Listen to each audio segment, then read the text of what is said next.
Hello दोस्तों, कैसे हो सभी।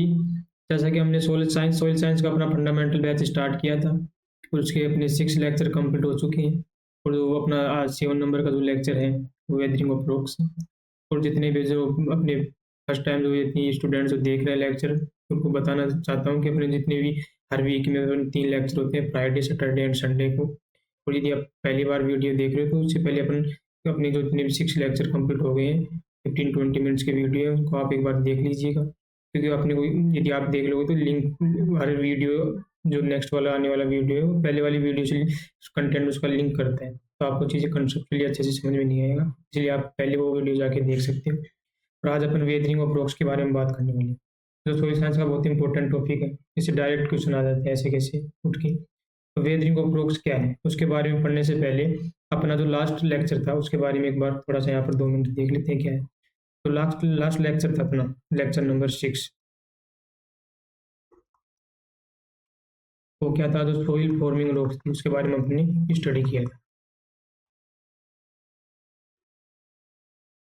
तो सोइल फॉर्मिंग रॉक्स थी, इन सोइल फॉर्मिंग रॉक्स का फॉर्मेशन कैसे होता है उसके बारे में मैंने आपको बताया था। इसकी 3 प्रोसेस होती है। फर्स्ट जो प्रोसेस थी बताया था मैंने आपको, कूलिंग एंड कंसोलिडेशन, जिससे अपने किसका फॉर्मेशन हो रहा था, अग्नियस रॉक का फॉर्मेशन हो रहा था। उसके बाद बताया था आपको ट्रांसपोर्टेशन की वजह से, और ट्रांसपोर्टेशन की वजह से किसका फॉर्मेशन होता था, सेडिमेंट्री रॉक्स का फॉर्मेशन हो रहा था।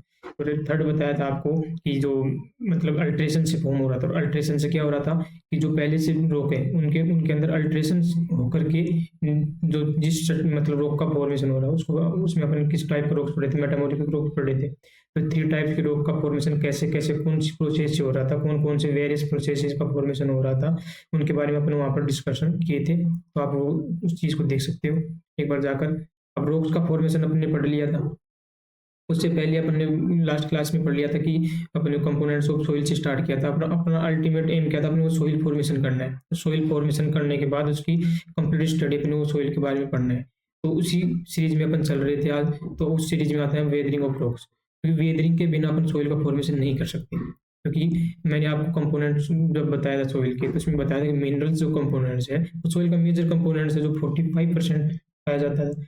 तो ये जो कंपोनेंट्स है मिनरल, ये कहाँ से मिल रहा था अपने को, रॉक से। तो रॉक्स का अपन ने स्टडी कर लिया।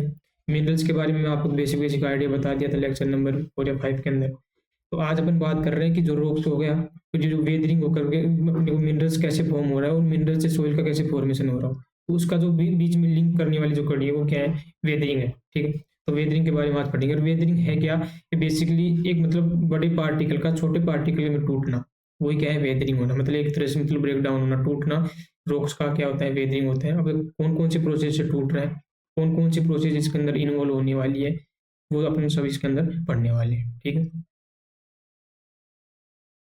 वेदरिंग का जैसे आपको डेफिनेशन बताया कि वेदरिंग क्या है, कि break down of rocks and large particle into smaller smaller particle due to.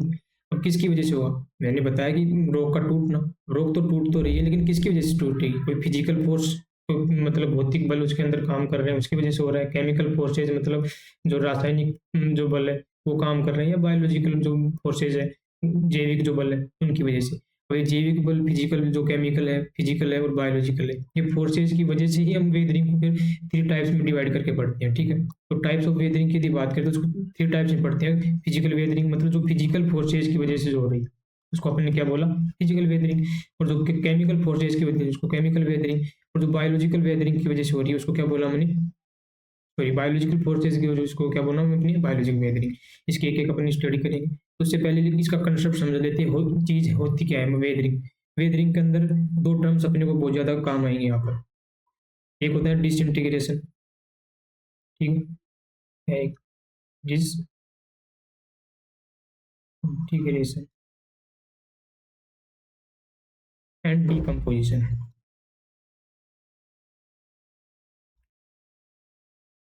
ये 2 वर्ड है, डिसइंटीग्रेशन एंड डीकम्पोजिशन। इसके बारे में अपन इसके अंदर डिटेल में स्टडी तो करने वाले हैं, लेकिन ये है क्या, सबसे पहले डिसइंटीग्रेशन की बात करते हैं। तो डिसइंटीग्रेशन का मतलब क्या होता है, टूटना ही होता है। और डीकम्पोजिशन का मतलब भी टूटना ही होता है। तो ठीक ठीक है सर, आप बोले कि डिसइंटीग्रेशन का टूटना हो रहा है, डीकम्पोजिशन का टूटना हो रहा है, लेकिन डिफरेंस क्या हुआ। डिसइंटीग्रेशन जो होता है ना, ये इसके अंदर जो जो भी अपने पास मिनरल्स हो या कोई सब्सटेंस है, उसकी जो स्ट्रक्चर होगी, स्ट्रक्चर जो होगी वो इसके अंदर क्या होती है, फिक्स होती है, मतलब उसका साइज चेंज हो जाएगा, उसका शेप चेंज हो जाएगा, बट जो डिसइंटीग्रेशन के बाद जो पार्टिकल का मतलब चेंज होगा तो उसका केमिकल कंपोजिशन या उसके स्ट्रक्चर के अंदर कुछ चेंज नहीं होगा, वो रिमेनिंग होगा, ऐसे कैसे सेम होगा कि टूटने से पहले जैसा था। उसका साइज एंड शेप चेंज हो सकता है लेकिन उसकी जो केमिकल कंपोजिशन है वो चेंज नहीं होगा। जब डिकम्पोजिशन होता है ना, इसमें क्या होता है, इसका जो केमिकल जो कंपोजिशन होता है, जो सबस्टांस हो गया, कोई मिनरल्स हो गया, उसका जो केमिकल कंपोजिशन होता है वो क्या हो जाता है, इसके अंदर चेंज हो जाता है। तो ये आपको दोनों दोनों वर्ड इसमें याद रखना है कि डिसइंटीग्रेशन में क्या डिफरेंस है, डिकम्पोजिशन में क्या डिफरेंस है। ठीक है, ये बेसिक मतलब दो वर्ड हो गए किसके, वेदरिंग के। उसके बाद बात करते हैं अपन रोक, जो अपनी मतलब चल रही है रुकी रोक्स का क्या हो रहा था, वेदरिंग होके क्या बनता है, रेगोलिथ। तो जो रेगोलिथ वर्ड हो ये आपको बहुत अच्छे से याद रखना है। ये रेगोलिथ ही वर्ड जो चीज होती है ये किस किस को लिंक कर रहा है, रॉक को ट्रू सॉइल फॉर्मेशन के बीच में। रेगोलिथ तो कुछ नहीं होता, ये रॉक का ही पार्ट होता है, लेकिन ये क्या होता है, मतलब ढीला पार्ट होता है। अनकंसोलिडेटेड रॉक्स का जो मेटेरियल होता है ना उसको अपन रेगोलिथ बोलते हैं।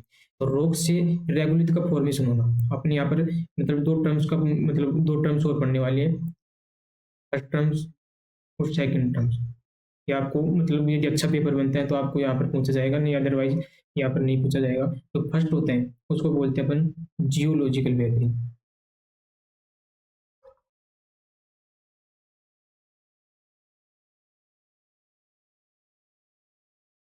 और दूसरा होता है पेडोलॉजिकल वेदरिंग।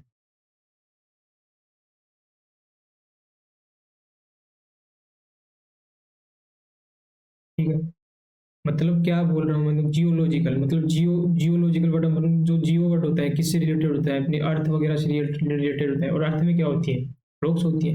तो रॉक्स का वेदरिंग होके रेगोलिथ का फॉर्मेशन हो रहा हो तो उसको अपन ने क्या बोल दिया, जियोलॉजिकल वेदरिंग। मतलब ये जो अपने वेदरिंग का मतलब टाइप, वेदरिंग का अलग अलग टाइप्स अलग अलग है, लेकिन ये जो टर्म्स हैं ये अपन टर्म्स किसके बेसिस पे यूज कर रहे हैं, किसका, उसका जो प्रोसेस हो रहा है वो रॉक से क्या बन रहा है, रेगोलिथ बन रहा है। तो जो प्रोसेस के अंदर जो वेदरिंग हुआ है वो क्या हो रहा हो, अल्टीमेट तो रोक्स कितनी अर्थ में, तो अर्थ से अर्थ में क्या है, रोक रोक में रोक से क्या बन रहा है, रेगुलित बन रहा है। रेगुलित बन रहा है इसलिए अपन यहाँ पर जियोलॉजिकल वर्ड यूज किया। तो जियोलॉजिकल वर्ड यूज किया तो उसको बाद में वेदरिंग हो रहा है तो उसको क्या बोल दिया, जियोलॉजिकल वेदरिंग। और रेगुलित से क्या बन रहा है, ट्रू सॉइल का फॉर्मेशन हो रहा है तो इसको अपन ने क्या बोल दिया, पेडोलॉजिकल वेदरिंग। ठीक है, ये दोनों वर्ड आपको याद रखना है, यदि अच्छा पेपर यहाँ से बनता है तो यहाँ से क्वेश्चन जरूर पूछा जाएगा आपसे। ठीक है, बाकी तो नॉर्मल क्वेश्चन ये पूछा जाएगा, डिसइंटीग्रेशन डिकम्पोजिशन के बारे में पूछ लिया, डिसइंटीग्रेशन डिकम्पोजिशन होता क्या है, इसके बारे में स्टेटमेंट में क्वेश्चन डाल के पूछ लेगा। या फिर ऐसे बोल देता है बहुत बार कि डिसइंटीग्रेशन कौन से टाइप ऑफ वेदरिंग में होगा, डिकम्पोजिशन कौन से टाइप ऑफ वेदरिंग में होगा, तो वो देखते हैं। डिसइंटीग्रेशन हो रहा है, टूट रहा है, तो टूटना सिर्फ किसके अंदर हो रहा है, डिसइंटीग्रेशन ओनली किस में पाया जाएगा, अपने फिजिकल वेदरिंग के अंदर। ठीक है, तो जैसे हाई टेम्परेचर हो गया, बहुत ज़्यादा टेम्परेचर, जो अपनी जो मरुस्थल पार्ट है राजस्थान का, तो उसके अंदर कौन सी डिसइंटीग्रेशन वेदरिंग पाई जाती है। ठीक है, तो किसकी वजह से हो रही है, फिजिकल वेदरिंग। और इसमें पूछे आपको केमिकल वेदरिंग के अंदर किस किस वजह से डिस्टिंग वो मतलब किस वजह से वेदरिंग हो रहा है, तो किसकी वजह से होता है, इसमें डिकम्पोजिशन होता है। ठीक है, तो डिकम्पोजिशन की वजह से किसमें हो रहा है, ठीक है, तो डिकम्पोजिशन की वजह से किस बोलोगे आप, केमिकल के अंदर, और फिजिकल के अंदर किसके अंदर, डिसइंटीग्रेशन के अंदर बात करेंगे। और तो बायोलॉजिकल होगी, तो बायोलॉजिकल अपन दोनों बात करेंगे, डिसइंटीग्रेशन भी एंड डिकम्पोजिशन, इसमें दोनों जो ये मेथड्स मतलब प्रोसेस होती है दोनों होती है किसके अंदर, बायोलॉजी के अंदर। तो दो वर्ड मैंने बताया आपको कि डिसइंटीग्रेशन डिकम्पोजिशन, एक की वर्ड है किसके, वेदरिंग के। तो डिसइंटीग्रेशन में बताया आपको कि ओनली टूट रहा है लेकिन उसकी स्ट्रक्चर चेंज नहीं हो रही, उसका केमिकल कंपोजिशन चेंज नहीं हो रहा। जबकि डिकम्पोजिशन में क्या हो रहा है, वो टूट रहा है बहुत मतलब माइनर पार्टिकल में टूट जाएगा, तो टूटने के साथ वो अपने क्या करते हैं, जो पहले उसकी जो केमिकल प्रॉपर्टी थी वो केमिकल प्रॉपर्टी वो अपने आप में खो देता है, नया नया फॉर्म उसमें जनरेट कर लेता है। तो ये किसके अंदर, डिकम्पोजिशन। फिजिकल वेदरिंग था उसमें ओनली डिसइंटीग्रेशन पाया जाता है, और केमिकल वेदरिंग था उसके अंदर डिकम्पोजिशन पाया जाता है। और बायोलॉजिकल के अंदर दोनों होती है, डिसइंटीग्रेशन भी होता है, डिकम्पोजिशन भी होता है।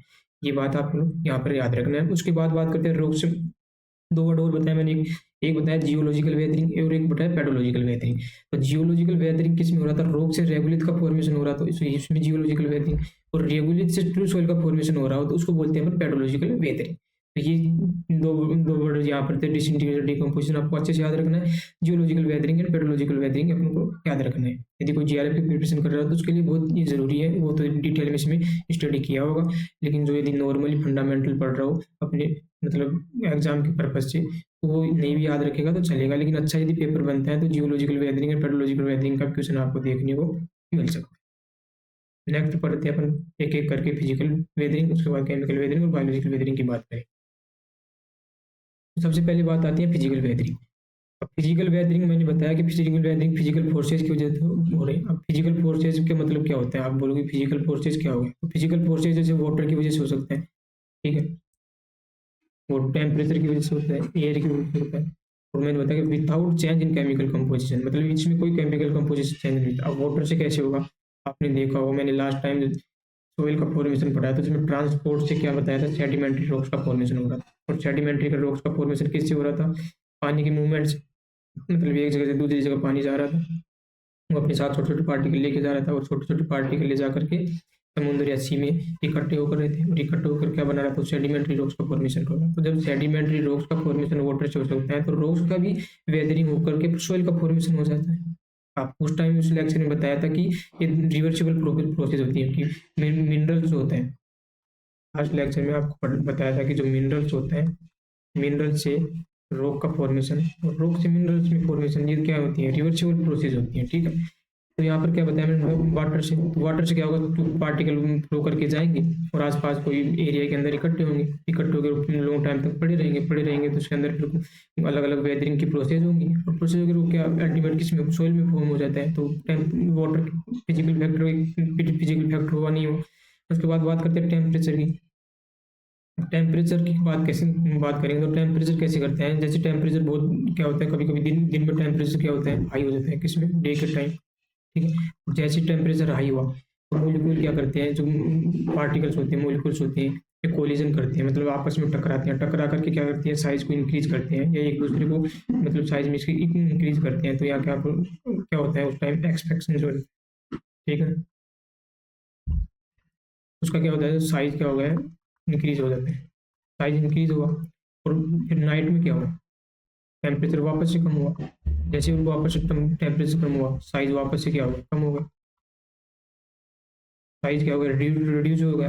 अब से जैसे साइज रिड्यूस होगा, और मॉर्निंग के टाइम ही मतलब डे टाइम में क्या हुआ, साइज इंक्रीज हुआ। तो ऐसे होता है। तो जो अपनी अर्थ होती है, अर्थ बात करें या रॉक्स की बात करें, तो इसमें क्या होता है, ये प्रोसेस जो भी हो रही है टेम्परेचर अंदर हो रही है, तो अंदर होने की वजह से जो सरफेस वाला एरिया है, तो सरफेस के एरिया पे क्या होती है, क्रैकिंग आ जाती है। मतलब ये यहाँ से क्रैकिंग होकर के जो सरफेस एरिया होता है टूट के क्या हो जाता है, दूसरी जगह जाता है, और दूसरी जगह ले जाने का काम जैसे वाटर कर दिया है एयर की वजह से, वो क्या करता है, दूसरी जगह जाता है। तो ऐसे क्या होता है, सोइल का फॉर्मेशन होता है।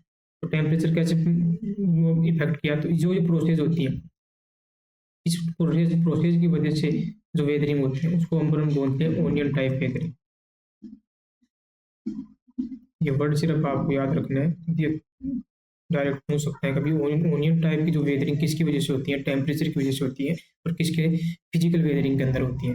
क्योंकि इसके अंदर चेंजिंग होता है, टेम्परेचर का चेंज की वजह से जो अर्थ क्रस्ट होती है, अर्थ क्रस्ट में क्रैकिंग आती है, और क्रैकिंग आकर के वो जो उसके पार्टिकल्स होते हैं वो दूसरी जगह जाके गिरेंगे। तो उसकी वजह से टेम्परेचर की वजह से क्या हो रहा है, ओनियन टाइप की वेदरिंग हो रही है। तो ये आपको टेम्परेचर के अंदर ये वर्ड टर्म्स बहुत इंपॉर्टेंट है, जिसको याद आपको रखना है।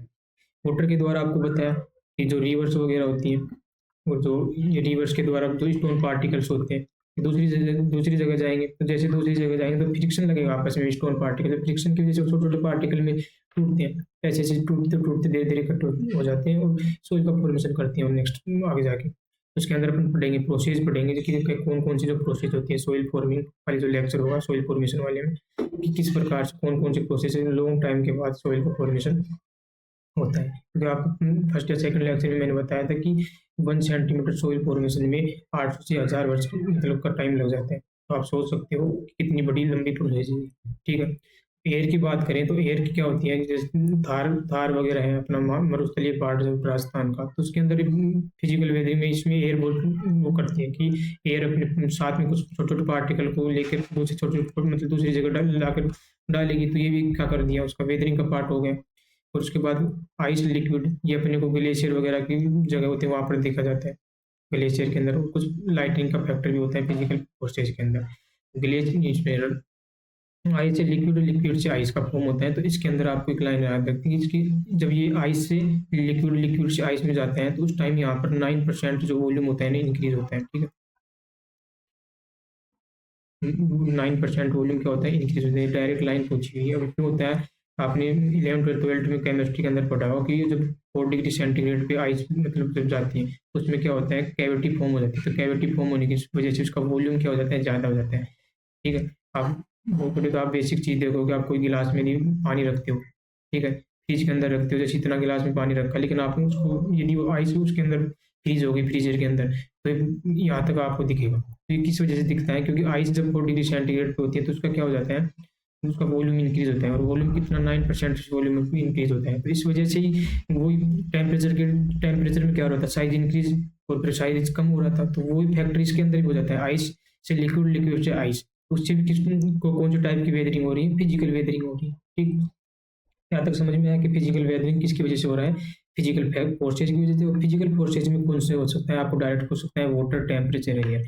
डायरेक्ट क्वेश्चन दे सकते हैं कि कौन मतलब कौन कौन से फोर्सेज होते हैं तो फिजिकल वेदरिंग के लिए रिस्पॉन्सिबल होते हैं। या ऐसे दे देगा कि 3 ऑप्शन दे देगा फिजिकल वेदरिंग का होगा, और एक जो फिजिकल वेदरिंग से नहीं होगा तो आपको दे देगा कि कौन सा फिजिकल वेदरिंग का फोर्सेज फैक्टर या फोर्सेज नहीं है। ऐसे करके आपको क्वेश्चन दे सकते हैं। नेक्स्ट बात करते हैं केमिकल वेदरिंग। केमिकल वेदरिंग जो होती है इसको अपन एक और नाम से जान देते हैं, ये इस चीज़ को बोलते हैं अपन good indicator of complete weathering, क्योंकि इसके अंदर बहुत मतलब ज़्यादा डिकम्पोजिशन होकर के बहुत फाइन पार्टिकल्स के अंदर जो मिनरल्स बनते हैं, इसलिए इसको अपन कंप्लीट वेदरिंग के नाम से जो जानते हैं। और ये कंप्लीट वेदरिंग है तो इसको अपन गुड इंडिकेटर ऑफ के नाम से जानते हैं, कंप्लीट वेदरिंग के नाम से जानते हैं, ठीक है।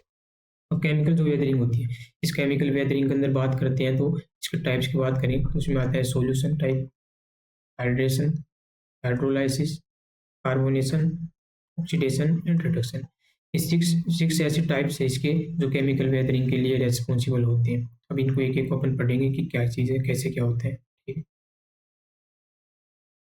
सबसे पहले बात करते हैं सॉल्यूशन। अब सॉल्यूशन का मतलब क्या हो रहा हो, क्या है इसमें कि जो रॉक्स होती हैं और रॉक्स वाटर के मतलब कॉन्टैक्ट में आती हैं, और रॉक्स में कॉन्टैक्ट में आकर के वो सोल्यूबल फॉर्म में चेंज हो जाती है। उसके कुछ मतलब पार्टिकल सोल्यूबल फॉर्म होते हैं, और सोल्यूबल फॉर्म में होकर के वो दूसरी जगह रन ऑफ हो जाते हैं या दूसरी जगह चले जाते हैं। तो ये भी एक मतलब क्या कर रहे हैं, मतलब एक जगह से पार्टिकल को दूसरी जगह लेकर जा रहे हैं। तो ये भी एक वेदरिंग के लिए रेस्पॉन्सिबल होता है सॉल्यूशन, ठीक है। अब कौन सी चट्टानें ऐसी जिसमें सॉल्यूशन होता है, केमिकल वेदरिंग होती है, जो सोइल के फॉर्मेशन के लिए रेस्पॉन्सिबल होती है। जैसे हैलाइट आपको पढ़ाया था मैंने, तो हैलाइट जो चट्टानें होती है वो किससे बनी होती है, एनएचएल से बनी होती है। हैलाइट ये जैसे ही H2O की कॉन्टैक्ट में आएंगे तो H2O की कॉन्टैक्ट में आएंगे तो यहाँ पर NaCl होगा। ये NaCl किस फॉर्म में चला जाएगा, सोल्यूबल फॉर्म में। और सोल्यूबल फॉर्म में जाएगा मतलब लिक्विड फॉर्म, मतलब उसके अंदर घुलनशील अवस्था में चला गया पानी के साथ में। तो जब घुल जाएगा तो उसके बाद ये क्या हो जाएगा, रन ऑफ हो जाएगा, रन ऑफ होकर चला जाएगा, दूसरी जगह चला जाएगा, ठीक है।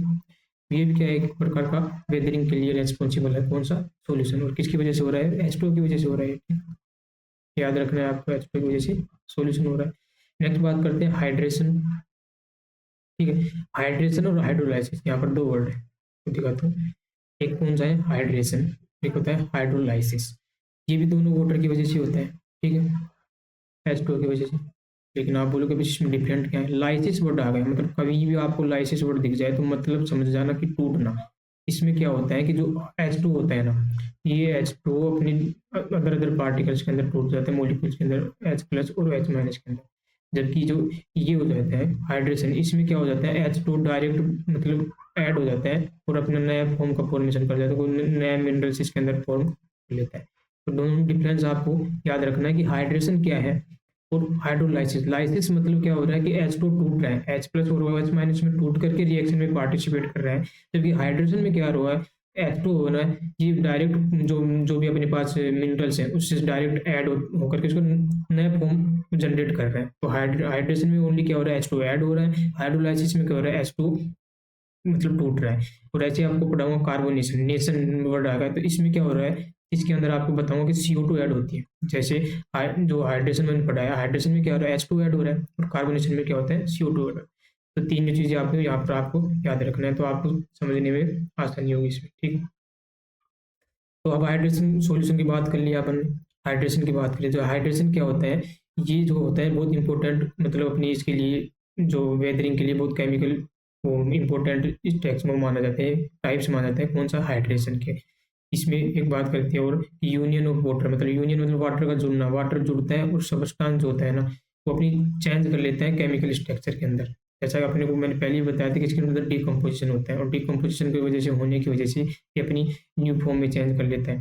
तो वो डिकम्पोजिशन का बताया था कंसेप्ट, तो वो यहाँ पर आएगा हाइड्रेशन के अंदर, ठीक है। ये बहुत याद रखना है कि कौन सा मतलब अपना टाइप्स है जो केमिकल जो स्ट्रक्चर होती है मिनरल्स की वो चेंज हो जाती है और किसकी वजह से, H2 के एडिशन की वजह से। डायरेक्ट क्वेश्चन आया था मेरे टाइम जीआरएफ में, आया था, मैं क्वेश्चन मेरे से गलत हुआ था, तो आप इसको अच्छे से याद रखना कि डायरेक्ट यदि पूछ रहे हैं कि कौन सी, आपको दे दिया अलग अलग प्रोसेस, तो उसके अंदर हाइड्रेशन जाएगा आंसर, कि हाइड्रेशन में क्या हो रहा है, केमिकल स्ट्रक्चर जो होती है वो क्या हो रही है, चेंज होती है, क्योंकि इसमें क्या बताया था मैंने, डिकम्पोजिशन होता है केमिकल वेदरिंग के अंदर, ठीक है।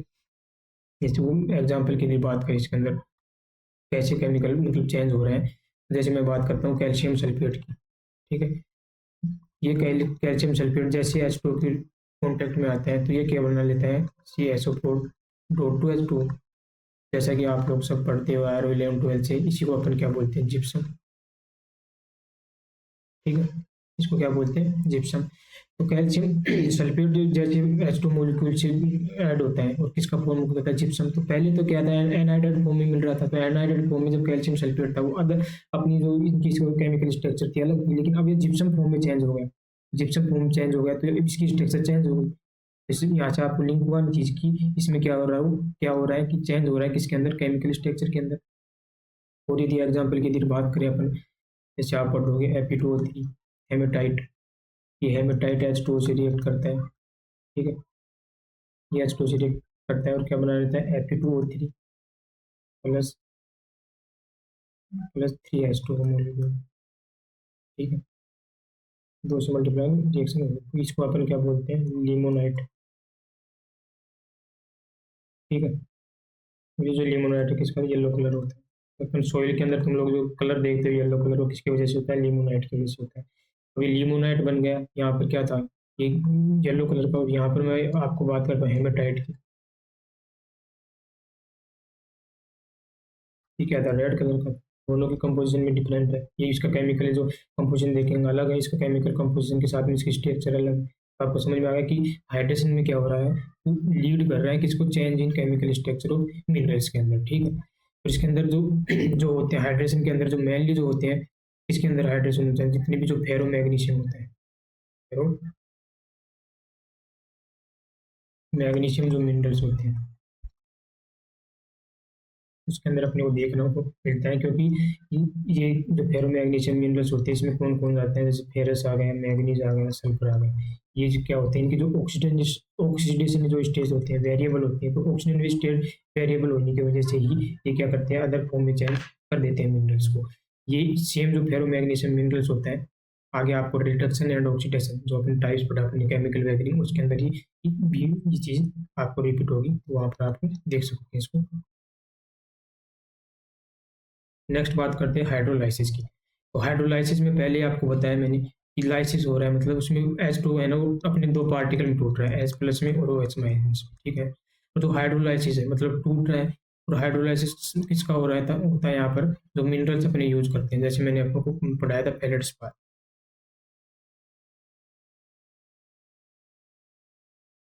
प्राइमरी मिनरल्स था, मिनरल्स वाले लेक्चर पढ़ाया था आपको। ये क्या करते हैं, इस H2 के कॉन्टैक्ट में आते हैं, तो ये क्या करते हैं, जो नए क्ले मिनरल्स के बारे में आपको पढ़ा है, तो नए क्ले मिनरल्स का फॉर्मेशन कर लेते हैं कौन, हाइड्रोलाइसिस की वजह से। अब इसका एक एग्जाम्पल और दे सकता हूँ कि जो हाइड्रोलाइसिस को अपने एक नाम से और जानते हैं कि इसको डबल डिकम्पोजिशन प्रोसेस के नाम से भी अपन इसको जानते हैं, ठीक है। ये दोनों लाइन बहुत इंपॉर्टेंट है कि मोस्ट इंपॉर्टेंट जो केमिकल जो वेदरिंग होती है, तो मोस्ट इंपॉर्टेंट केमिकल वेदरिंग कौन सी है, hydrolysis. Hydrolysis most important weathering इसलिए बोलते हैं क्योंकि मैक्सिमम जितने बड़े मिनरल्स पड़ते हैं प्राइम मिनरल्स में, ये कौन सी होती हैं, हाइड्रोलाइसिस की वजह से होता है और कले मिनरल्स का फॉर्मेशन होता है। तो प्राइमरी मिनरल्स के अंदर अपन बात करें तो हाइड्रोलाइसिस होता है, जबकि आपको मैंने बताया था जो सेकेंडरी ये जो हाइड्रेशन होता है ये किस में हो रहा था, फेरोमैग्नीशियम मिनरल्स। और फेरोमैग्नीशियम मिनरल्स एक टाइप के क्या होते हैं, सेकेंडरी मिनरल्स होते हैं। आपको उसके अंदर लेक्चर के अंदर ही पढ़ाया था सेकेंडरी मिनरल्स। तो सेकेंडरी मिनरल्स के अंदर जो मैक्सिमम अमाउंट में जो प्रोसेस हो रही है वो हाइड्रेशन होता है। और जो ये हाइड्रोलाइसिस है ये किसके अंदर हो रहा है, क्ले मिनरल्स के अंदर हो रहा है। ये आपको याद रखना चाहिए दोनों, ठीक है। तो यदि डायरेक्ट एग्जाम्पल में आ जाए क्वेश्चन कि आपको ऐसे दे डायरेक्ट कि न तो प्राइमरी मिनरल्स थे न सेकेंडरी मिनरल्स थे, डायरेक्ट आपको देते कि कौन सी इंपॉर्टेंट केमिकल वेदरिंग प्रोसेस है, तो कौन सी जाएगी, हाइड्रोलाइसिस, ठीक है। अब इसके अंदर डबल डिकम्पोजिशन प्रोसेस क्यों बोलते हैं वो देखते हैं। जैसे जो फेल्डस्पार है, इसका होता है फॉर्मूला AL2SI3O8। जैसे ही H प्लस OH माइनस से रिएक्शन करते हैं तो बना लेते हैं HAl2SI3O8 प्लस में Q। तो ये जो होता है ये फर्दर फिर वापस से इससे रिएक्शन करता है H प्लस OH माइनस से। और जैसे ही ये H प्लस OH माइनस से वापस से रिएक्शन करता है तो ये सोल्यूबल फॉर्म में चेंज हो जाता है, सोल्यूबल फॉर्म में चेंज हो जाता है। इसके बाद क्या है, इसका मतलब दो बार हुई, पहले इसका यहाँ पर डिकम्पोजिशन हुआ, उसके बाद वापस से H प्लस OH माइनस की उपस्थिति में वापस से सोल्यूबल फॉर्म में चेंज होते हैं। इसको यहाँ पर किसके नाम से जानते हैं, डबल डिकम्पोजिशन। तो इस पर इसमें दो बार डिकम्पोजिशन हो रहा है, एक ही जो मिनरल्स पार्टिकल है उसका डबल बार डिकम्पोजिशन, इसलिए हाइड्रोलाइसिस को अपन ने क्या बोला, डबल डिकम्पोजिशन प्रोसेस बोला। उसके बाद बात करते हैं कार्बोनेशन। जैसे कार्बोनेशन में बताया मैंने क्या होता है, CO2 इसके अंदर क्या हो जाती है, ऐड हो जाती है, ठीक है। हाइड्रोजन में क्या हो रहा था, H2 ऐड हो रहा था, तो कार्बोनेशन में क्या हो रहा है, CO2 हो रहा है। जैसे फॉर एग्जाम्पल अपन देखें इसमें कि कार्बोनेशन कैसे हेल्प कर रहा है वेदरिंग के अंदर। तो जैसे KOH है, ये मिनरल्स को ये जैसे CO2 पर मतलब रिएक्शन करते हैं, ठीक है, तो यहाँ पे क्या बन जाएगा, या K2CO3 को फॉर्मेशन कर लेते हैं, ठीक है। तो जो ये K2CO3 है, K2CO3 वापस से H2 की प्रेजेंस में CO2 की प्रेजेंस में क्या किसका फॉर्मेशन कर लेते हैं, HCO3, ठीक है, इसका फॉर्मेशन कर लेते हैं। तो ये क्या बाइकार्बोनेट का फॉर्मेशन हो गया क्या। और जितने भी जो मेटल्स पढ़ते हैं अपन, जैसे ये पढ़ लिया, तो ये जहाँ पर जैसे ये यहाँ पर जैसे H2 होता है, ये H2 प्लस CO2 होता है, ये मिलकर के H2CO3 का फॉर्मेशन करते हैं, ठीक है। तो जो H2CO3 होता है, ये जितने भी मेटल्स वगैरह होती हैं, जैसे कैल्शियम हो गया, ठीक है, मैग्नीशियम हो गया, इनसे रिएक्शन करके इनके बाइकार्बोनेट का फॉर्मेशन करते हैं। और ये जो बाइकार्बोनेट होते हैं मेटल्स के, ये क्या होते हैं, वाटर सोल्यूबल होते हैं।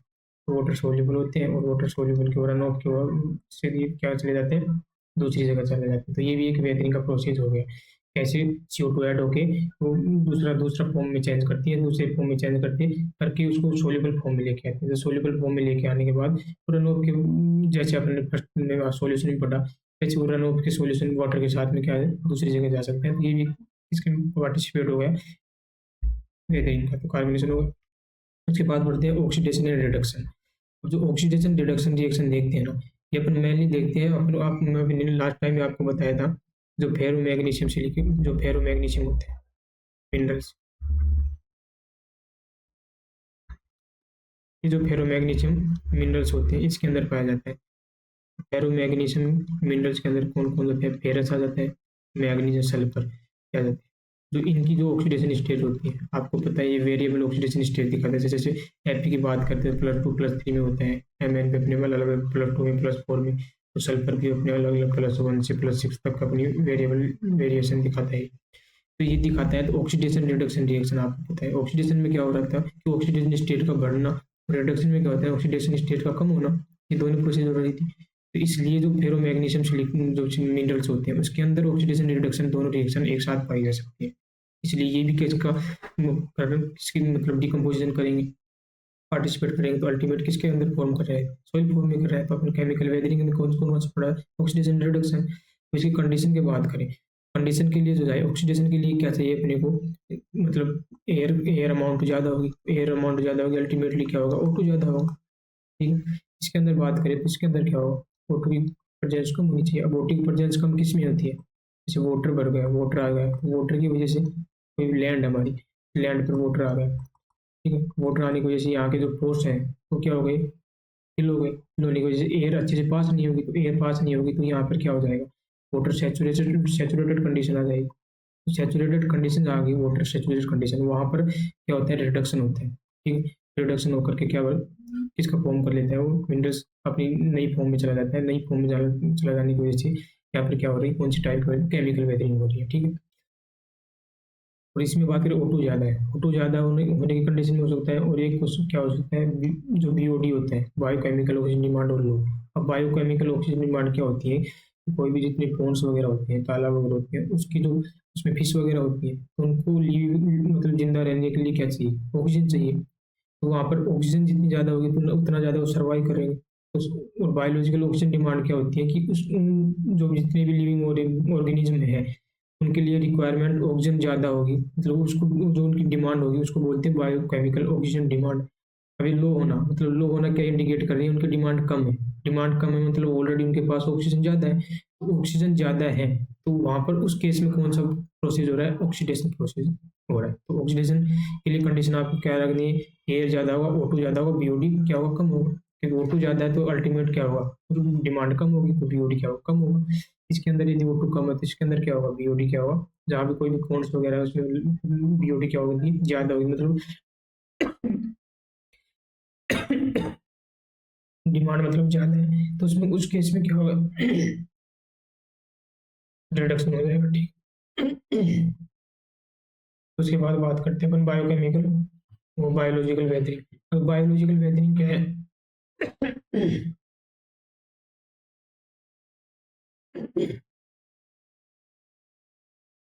तो बायोलॉजिकल वेदरिंग क्या है। बायोलॉजिकल वेदरिंग को मैं वेदरिंग में आपको बताया था कि ये डिसइंटीग्रेशन एंड डिकम्पोजिशन दोनों प्रोसेस इसके अंदर आती है। और ये जो डिसइंटीग्रेशन एंड डिकम्पोजिशन जो प्रोसेस हो रही है किसकी वजह से हो रही है, लिविंग मटेरियल से हो रही है, लिविंग एजेंट जो बायोटिक एजेंट होते हैं उनकी वजह से होती है। जो बायोटिक एजेंट होते हैं, इस बायोटिक एजेंट में कौन कौन हो सकते हैं, अपन लोग भी हो सकते हैं, मैन हो सकते हैं, एनिमल की वजह से हो सकते हैं, या माइक्रोब की वजह से हो सकते हैं।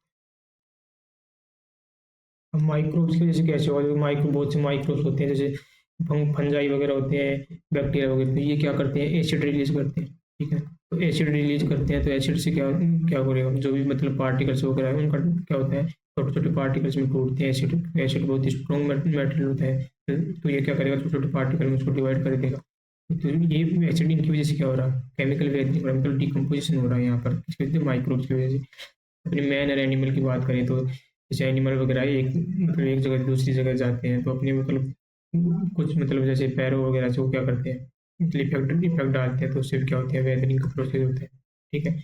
और अपन बात करते हैं जैसे प्लांट होते हैं, प्लांट जैसे प्लांट का जो रूट होता है, रूट की वजह से भी क्या होती है, वेदरिंग होती है। क्योंकि जैसे सोइल सोइल हो गया या कोई कोई भी चट्टान हो गया, उसमें कोई प्लांट है तो इसकी रूट क्या होगी, पेनिट्रेट करेगी, तो पेनिट्रेट करने से उसमें क्या होगा, क्रैकिंग वगैरह होगा, क्रैकिंग होकर के क्या होगा, वहाँ से कोई पार्टिकल्स टूटेंगे, पार्टिकल्स ब्रेक डाउन होकर के किसका फॉर्मेशन करेंगे, तो छोटे छोटे पार्टिकल्स का फॉर्मेशन करेंगे, वो जाके किसका फॉर्मेशन करेगा, सोइल का फॉर्मेशन करेगा। तो ये प्लांट रूट्स वगैरह भी किसमें पार्टिसिपेट करती हैं, वेदरिंग में, और कुछ टाइप की वेदरिंग में करते हैं बायोलॉजिकल वेदरिंग के अंदर, ठीक। तो यहाँ पर 3 वेदरिंग मैंने आपको पढ़ा दिया। फर्स्ट क्या था, फिजिकल वेदरिंग, सेकंड क्या था, केमिकल वेदरिंग, और थर्ड क्या था, बायोलॉजिकल वेदरिंग। फिजिकल वेदरिंग में आपका फिजिकल फोर्सेज में जैसे टेम्परेचर आ गया, एयर आ गया, वाटर वगैरह आ गया, ठीक है। उसके बाद केमिकल वेदरिंग में बताया आपको कि इसमें डिकम्पोजिशन हो रहा है, और डिकम्पोजिशन किसकी वजह से, कुछ रिएक्शन हो रही है, रिएक्शन इसमें इन्वॉल्व होती है, जैसे ऑक्सीडेशन रिएक्शन हो गई, रिडक्शन हो गया, सॉल्यूशन पढ़ाया, हाइड्रोलाइसिस पढ़ाया, हाइड्रेशन पढ़ाया एंड कार्बोनेशन पढ़ाया। 6 टाइप की मैंने कौन सी रिएक्शन पढ़ाया, जिसमें सब में क्या हो रहा है, किसी में ऐड हो रहा है, किसी में रिमूव हो रहा है। उसकी वजह से क्या कर रहे हैं, मिनरल्स की जो स्ट्रक्चर था, केमिकल कंपोजिशन था, उसमें चेंज हो रहा है, इसलिए अपन ने किसको क्या बोला, डिकम्पोजिशन बोला, किसके अंदर, केमिकल वेदरिंग के अंदर। क्योंकि बायोलॉजिकल वेदरिंग क्या आपको मैंने बताया कि इसके अंदर दोनों टाइप की होती है, डिसइंटीग्रेशन मतलब फिजिकल वेदरिंग भी होती है, डिकम्पोजिशन मतलब केमिकल वेदरिंग भी होती है। केमिकल वेदरिंग बताया, जैसे माइक्रोब्स होते हैं ये एसिड रिलीज करते हैं, तो एसिड रिलीज करते हैं, एसिड से क्या हो रहा है, डिकम्पोजिशन होता है, बहुत से मतलब वेस्ट मटेरियल होता है उसका डिकम्पोजिशन, जैसे आप लोगों को पड़ता है कि वर्मी कंपोस्ट वगैरह, तो उसमें एसिड से क्या हो रहा है, डिकम्पोजिशन के बहुत फाइन पार्टिकल्स होते हैं। ऐसा ही रॉक्स वगैरह पे भी होता है कि बहुत लंबे टाइम तक कोई माइक्रोब्स वगैरह होते हैं, एल्गी वगैरह वाले होते हैं, तो अपना एसिड रिलीज करते हैं, तो उस वो भी कुछ मतलब हद तक ये केमिकल वेदरिंग का पार्ट अपन देखते हैं इसके अंदर, ठीक है। नेक्स्ट बात करते हैं factor affecting weathering of rocks in minerals. इसमें 3 फैक्टर मेजर मतलब इन्वॉल्व होते हैं। एक होता है जिसकी बात करते हैं उसमें आता है क्लाइमेट कंडीशन, दूसरा होता है फिजिकल प्रॉपर्टी ऑफ रॉक्स और एक होता है chemical properties of rocks. Rocks का किस किस मतलब बेसिस पे इसका मतलब इफेक्ट डलता है वेदरिंग के अंदर। तो क्लाइमेटिक कंडीशन की बात करते हैं तो क्लाइमेटिक कंडीशन में क्या बात करेंगे अपन। एक तो बात करते हैं रेन की, रेनफॉल, ठीक है। एक बात करते हैं टेम्परेचर की। क्लाइमेटिक कंडीशन के अंदर मेजरली अपन की बात करते हैं। रेन के अंदर बात करें तो रेन क्या हो सकती है, लो लो हो सकती है। जिस एरिया में यदि लो रेन है तो लो रेन की वजह से वहाँ पर कौन सी जो वेदरिंग होती है, फिजिकल जो वेदरिंग होती है ना, वो ज़्यादा होती है, ठीक है। और जहाँ पर यदि हाई रेनफॉल है, हाई रेनफॉल है वहाँ पर केमिकल वेदरिंग ज़्यादा होती है, ठीक है। अब कैसे आपको समझ में नहीं आया वो चीज़ कि हाई मतलब लो रेनफॉल है, मतलब कम मतलब पानी कम वहाँ पर, तो अल्टीमेट क्या होगा, H2 कम है मतलब वाटर कम है। और जैसे अपन केमिकल वेदरिंग के अंदर पढ़ाया था, मैंने कुछ सॉल्यूशन टाइप पढ़ाया था, हाइड्रेशन पढ़ाया था, हाइड्रोलाइसिस पढ़ाया रहा था। इनके अंदर सबके अंदर मेजर जो जिसकी वजह से वेदरिंग हो रहा था, किसकी वजह से, वाटर की वजह से। तो हाई वाटर होगा, तो वाटर होगा तो कौन सी वेदरिंग ज़्यादा हो रही है, केमिकल वेदरिंग। केमिकल वजह से हाइड्रोलाइसिस। तो अपन जो सोइल्स होती हैं, सोइल्स में अपन ज़्यादातर क्या क्या पढ़ते हैं, जो मिनरल्स होते हैं, जो प्राइमरी मिनरल्स जैसे फेल्डस्पार हो गया, कली मिनरल्स, ये ज़्यादा अमाउंट में पाया जाता है। तो ज़्यादा अमाउंट में पाया जाता है तो इसका इफेक्ट भी ज़्यादा पड़ेगा। केमिकल वेदरिंग का इफेक्ट इसमें पड़ रहा है हाइड्रोलाइसिस में। जैसे मैं आपको बताया था हाइड्रोलाइसिस क्या है, बहुत मोस्ट इंपॉर्टेंट वेदरिंग कौन सी थी, हाइड्रोलाइसिस थी, ठीक है। तो हाई हाई रेन होगा मतलब H2 ज़्यादा हो तो केमिकल वेदरिंग ज़्यादा होगी। अब टेम्परेचर की बात करें तो टेम्परेचर मतलब नॉर्मली बात करेंगे, पर टेम्परेचर हाई टेम्परेचर की बात करें, ठीक है। तो हाई टेम्परेचर की बात करेंगे तो उसमें क्या होगी, केमिकल वेदरिंग ज़्यादा होगी। लो टेम्परेचर की यदि बात करें तो इसके अंदर फिजिकल वेदरिंग ज़्यादा होगी। लो टेम्परेचर का मतलब जैसे अपने upper part north north India का पार्ट की बात करते हैं जहाँ पर बहुत बहुत ज़्यादा सर्दी होती है, तो वहाँ पर बहुत टेम्परेचर यदि कम हो जाता है तो वहाँ पर फिजिकल वेदरिंग की वजह से क्या होता है, रॉक्स काफ़ी रॉक्स के वेदरिंग के इफेक्ट पड़ता है। और हाई टेम्परेचर में ये मतलब नहीं है कि थार डेजर्ट की अपन बात कर रहे हैं, ठीक है। यदि थार डेजर्ट की बात करेगा हाई टेम्परेचर मतलब हाई से वो बहुत ज़्यादा टेम्परेचर होगा, एक लिमिट से ज़्यादा टेम्परेचर यदि बात करते हैं तो वहाँ पर फिर केमिकल वेदरिंग नहीं होगा, वहाँ पर कौन सा हो जाएगा, फिर फिजिकल वेदरिंग होगा। लेकिन यहाँ पर यदि क्लाइमेट की कंडीशन की बात कर रहे हैं अपन, अर्थ की बात नहीं कर रहे। थार में अपन किसकी बात करते हैं कि जो अपना लैंड होता है उसका टेम्परेचर इतना ज़्यादा बढ़ जाता है तो वहाँ पर माइक्रो मतलब जो कंडीशन ऐसी रहती है तो वहाँ पर केमिकल वेदरिंग नहीं होती, वहाँ पर फिजिकल वेदरिंग ही होती है। तो आप क्लाइमेटिक कंडीशन की यदि बात करें तो वहाँ पर अपन हाई टेम्परेचर में क्या करेंगे, केमिकल वेदरिंग ही करेंगे। ये आपको अच्छे से याद रखना है, यदि कन्फ्यूज करेगा ये चीज़ें। तो हाई टेम्परेचर किस में रखना है, केमिकल वेदरिंग कब, जब क्लाइमेट की मतलब क्लाइमेट की बात कर रहे हैं। यदि अपन बात करें यहाँ पर जैसे इसके अंदर बात करें, इसके फिजिकल प्रॉपर्टी के अंदर बात करेंगे, फिजिकल प्रॉपर्टी के अंदर जो हार्ड मास होता है उसमें जैसे फिजिकल प्रॉपर्टी में किसकी बात करें, रॉक्स की बात कर रहे हैं, न कि क्लाइमेट की बात है। लेकिन क्लाइमेट की वजह से रॉक्स के ऊपर क्या इफेक्ट पड़ रहा है तो उस टेम्परेचर की अपने यहाँ पर बात, ठीक है। उसके बाद बात करते हैं फिजिकल प्रॉपर्टी। अब फिजिकल प्रॉपर्टी की बात करते हैं तो इसमें करते हैं हार्डनेस की, ठीक है। सिंपली आपको पता है कि जो चीज़ हार्ड ज़्यादा होगी तो उसको टूटने के लिए ज़्यादा प्रॉब्लम आएगी, सीधी सी बात। तो हार्डनेस ज़्यादा होगी तो सीधी सी है कि उसका वेदरिंग क्या होगा, कम होगा, ठीक है। केमिकल प्रॉपर्टी की बात करते हैं। केमिकल प्रॉपर्टी की बात करें तो केमिकल प्रॉपर्टी में जैसे मैंने बताया आपको फेरोमैग्नीशियम,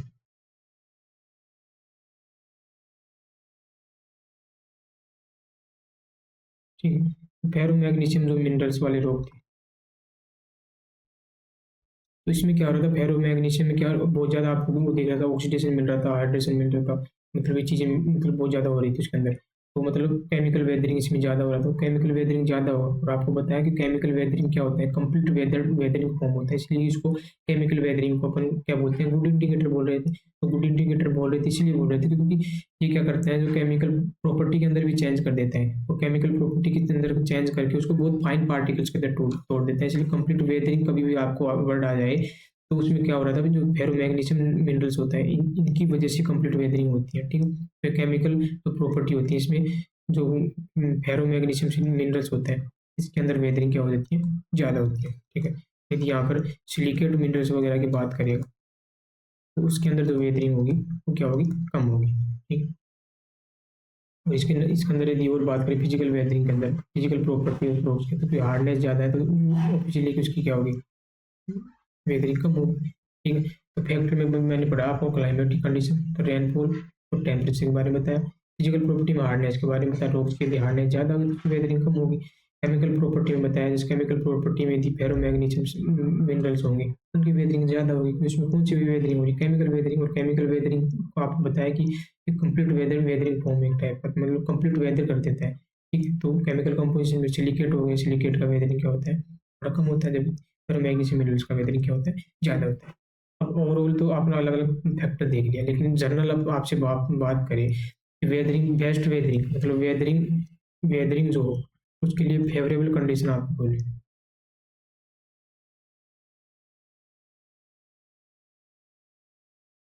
दी फेवरेबल कंडीशन की बात करें, फेवरेबल कंडीशन के लिए मैं किसकी बात करूँगा, मेरे पास फेवरेबल कंडीशन किसकी होनी चाहिए, मतलब केमिकल वेदरिंग अच्छी होनी चाहिए।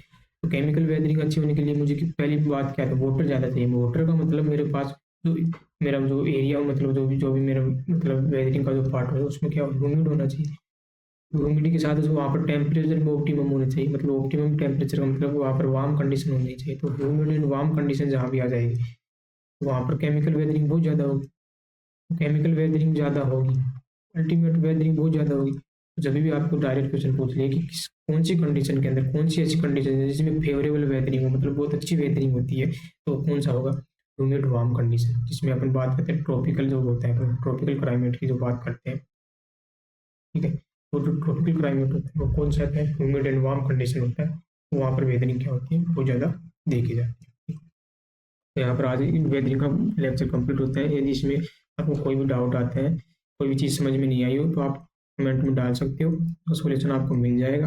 और जो फर्स्ट टाइम यदि वीडियो देख रहे हो, तो आप पहले जितने भी अपने कंप्लीट वीडियो हो गए हैं वो आप लोग जाके देख सकते हो। तो यहाँ पर मैंने आपको बताया कि कैसे कैसे वेदरिंग होता है, कौन कौन सी इसमें प्रोसेस होती है।